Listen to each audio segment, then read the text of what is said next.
العملاق الغير المحظوظ. هكذا ما وصف جوزيف بلاتر رئيس الفيفا فريق اتحاد العاصمة الجزائري، أو كما يحلو لمحبي الفريق منادته باسم السوسترا المعروف اختصارا باسم ليسما، أحد أقدم الفرق الجزائرية العريقة بل وأشهرها على الإطلاق. يعود تأسيس فريق اتحاد العاصمة إلى تاريخ 5 جويلية من عام 37، حيث حمل الاتحاد تسمية الاتحاد الرياضي الإسلامي للجزائر ما بين 37 و 77، وتحول بعد الإصلاح الرياضي إلى تسمية اتحاد كهرباء الجزائر لغاية 89، ليحمل تسمية الاتحاد الرياضي لمدينة الجزائر. كما يعد من بين أغلى تواريخ الجزائر، ففي كل سنة يحتفل فيها الشعب الجزائري بالاستقلال الوطني في 5 من جويلية 62. شاءت الصدف أن يكون الاحتفال مزدوجا لأنصار السوسترا ابتهاجا بذكرى عيد الاستقلال وكذا عيد تأسيس الفريق.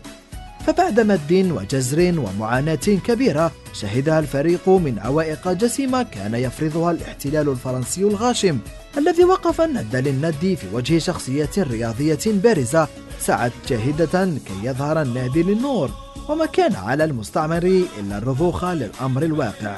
كما سقط في ميدان الشرف عدة شهداء من أبناء الفريق، وتعدى عددهم حسب شهادات حية 40.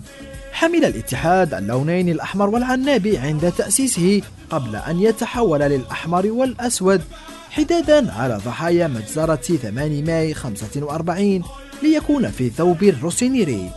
كما يستقبل منافسيه على ملعب عمر حمادي أو بلوغين سابقا ويتسع ل15 ألف مناصر، والذي يشبه كثيرا الملاعب الإنجليزية. حقق فريق اتحاد العاصمة الصعود لأول مرة للقسم الأول عام 51، وكان أول لقب حققه اتحاد العاصمة مباشرة بعد الاستقلال موسم 62-63،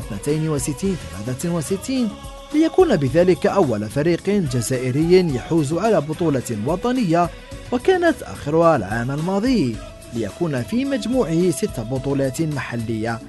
كما يعتبر فريق السوسترا الاختصاصي الرقم 1 في الجزائر فيما يخص كأس الجمهورية الجزائرية، حيث يمتلك رقما قياسيا بوصوله في 17 مرة لنهائي هذه المسابقة.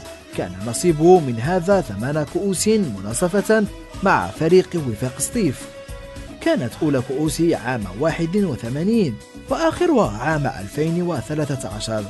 تتويجات محلية عديدة حققها الاتحاد على مدى تأسيسه، لكنه لم يستطع صقلها خارج الجزائر فيما يخص المسابقات القارية رغم مشاركته المتعددة، حيث لم يتمكن من الفوز بأي لقب إفريقي، مكتفيا بوصوله لأدوار متواضعة من كأس الكاف وكذا رابطة أبطال إفريقيا.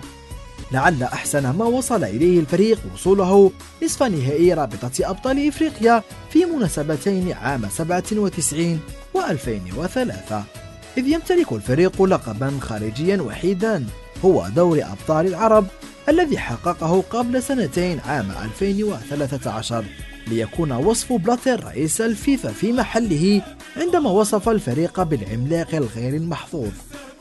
تداول على الفريق 16 رئيسا على تسيير فريق الاتحاد، أولهم أرزقي مداد وآخرهم علي حداد، فيما كان للرئيس السعيد عليق النصيب الأوفر طيلة فترة ترأسه للفريق ما بين 94 و 2010، حقق فيها 9 ألقاب و4 بطولات.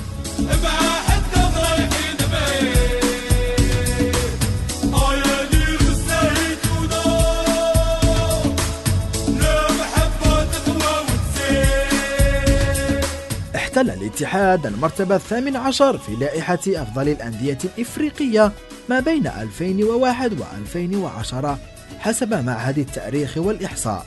يحظى فريق اتحاد العاصمة بقاعدة جماهيرية كبيرة ليس فقط في العاصمة، أين يتمركز في الحي الشهير سوسترا جمع كبير من محبي الكحلة والحمراء المعروفين باسم المسامعية، بالإضافة إلى توزع أنصارها في مختلف أرجاء الوطن وحتى في الدول المجاورة.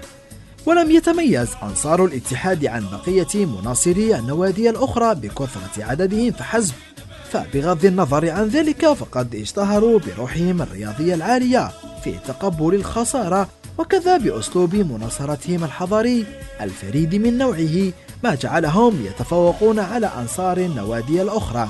كما يطلق عليهم اسم الميلانيين أو الروسونيري لتشابه طريقة مناصرتهم، ما سميوا بالخارقين للعادة.